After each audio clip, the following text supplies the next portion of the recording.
இன்றைக்கி நம்ம வீடியோவில் நவராத்திரி ஸ்பெஷல் அவல் கேசரி எப்படி செய்யலான்னு பார்க்கலாம். இதுக்காக 1 கப் அவல் எடுத்திருக்கேன், 1 கப் சர்க்கரை, 3 ஏலக்காய் இடித்தது, 3 டேபிள் ஸ்பூன் நெய், கொஞ்சமாக ஃபுட் கலர், ஒரு 10 போல் முந்திரி பருப்பு உடச்சி வச்சுருக்கேன், கொஞ்சமாக திராட்சை, உப்பு, ஒரு சிட்டிகை. இப்போ எப்படி செய்யலான்னு பார்க்கலாம். ஒரு பேன் எடுத்துட்டேன். இப்போ பேன் சூடாயிடுச்சு.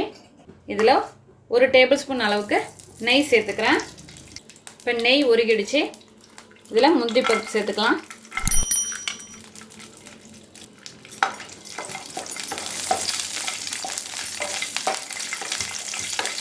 முந்திரி லைட்டாக வறுபட்டதும் இப்போ திராட்சை,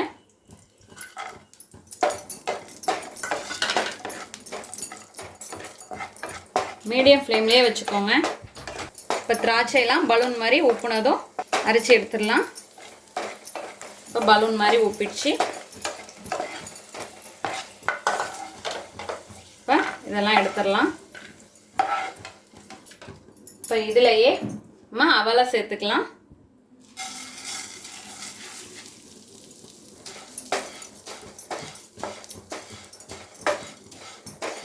நல்லா வறுத்துக்கலாம். இப்போ பாருங்கள், அவல் நல்லா வறுபட்டுடுச்சு. இப்போ கலர் சேஞ்ச் ஆகிருக்கிறது உங்களுக்கே தெரியும். இப்படி எடுத்து பார்த்தா இப்படி ஒட்டாமல் குறை குறைன்னு சவுண்டு வரணும்.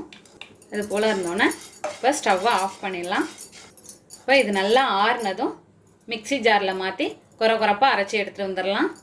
இப்போ நம்ம அவல் எடுத்த கப்பால் 2 கப் தண்ணி பேன்லேயே சேர்த்துக்கிறோம். இப்போ அவல் ஆறுனோன்னே அரைச்சி எடுத்துகிட்டு வரலாம். அதுக்குள்ளே நம்ம தண்ணியை கொதிக்க வச்சிடலாம்.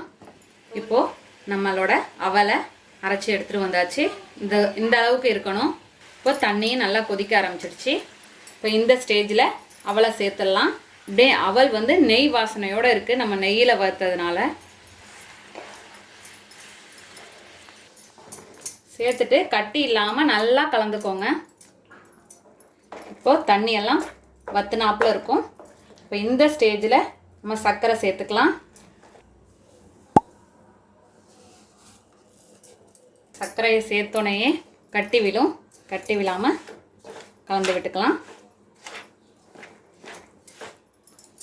இப்போது நல்லா கலந்தாச்சு. அவலும் நல்லா வெந்து வந்துட்டு இதில் கொஞ்சமாக ஃபுட் கலர் சேர்க்குறேன்.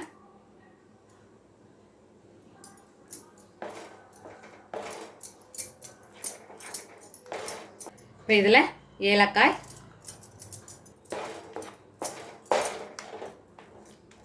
இப்போ இதில் நெய் சேர்த்துக்கலாம். நான் பேலன்ஸ் இருக்க நெய்யை சேர்த்துக்கிறேன்.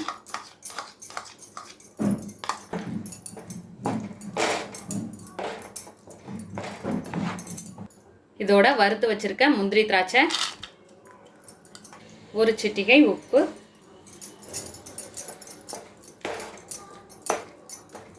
இதெல்லாம் சேர்த்து கலந்துக்கலாம். இப்போ நம்மளோட கன்சிஸ்டன்சிக்கு ரெடி ஆயிடுச்சு கேசரி. இப்படி ஒட்டாமல் வருது பாருங்கள். இப்போது ஸ்டவ் ஆஃப் பண்ணிடலாம். பாருங்கள், அவ்வளோதான். நம்மளோட அருமையான அற்புதமான அவல் கேசரி தயாராகிடுச்சு. இதே போல் நீங்களும் உங்கள் வீட்டில் செஞ்சு பார்த்துட்டு எப்படி வந்துச்சுன்னு கமெண்ட்டில் சொல்லுங்கள். தேங்க்யூ.